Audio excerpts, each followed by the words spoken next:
to our panelists and also to our practical teacher. I am Juby Gapwa. And I am Russell Sahamay. We are here to present our practical research entitled of Abundance and Distributions of Anadara antiquata, Bakalan in Barangay Hulu, Rojas, Palawan.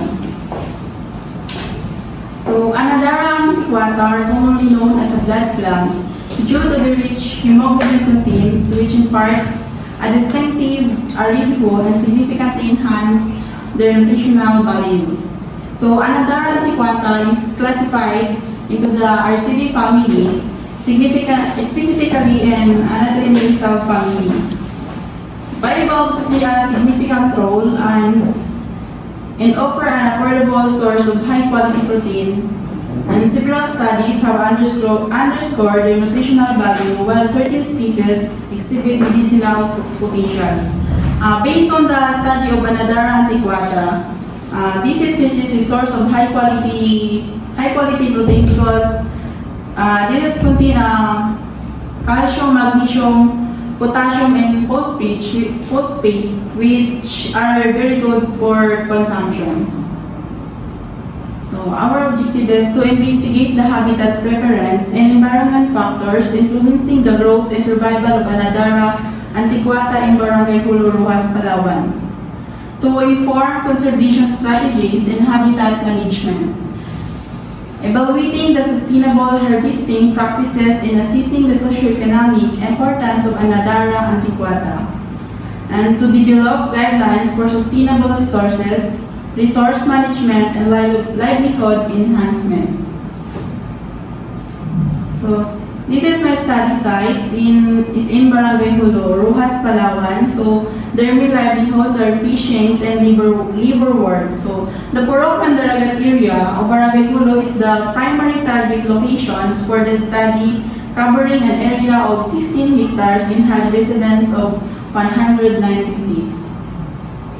And here our data collection and analyze the data. We will use transit line and caliper. Transit line will be used to delineate a specific area where the study will be conducted.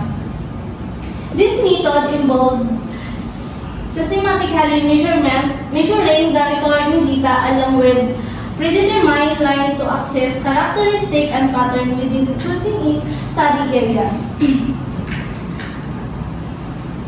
And this is our data analysis in Microsoft Excel software will be used as the primary tool.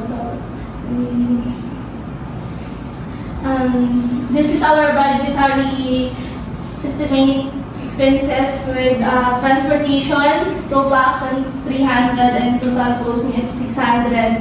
Food is 2 packs for 150 a day, total cost niya is 300. Transit line, 1 pieces, 300, and then total cost niya din is 300.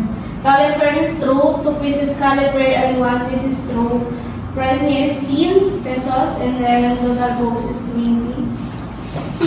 Fuel naman is 4 liters, 18, total cost is 320, and total expenses is 1,540.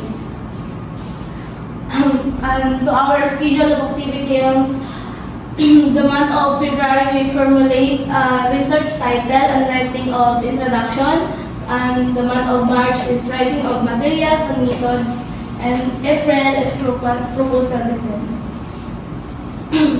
And for our expected outcomes, the study is expected to have gathered information or data about the abundance of Anadara antiquata or Bakalan at Barangay Hulu, Rojas, Palawan. Additionally, it seeks to investigate whether local fisher folk engage in the commercial sale of Anadara antiquata or Bakalan or solely utilize them for personal consumption. That's all. Thank you.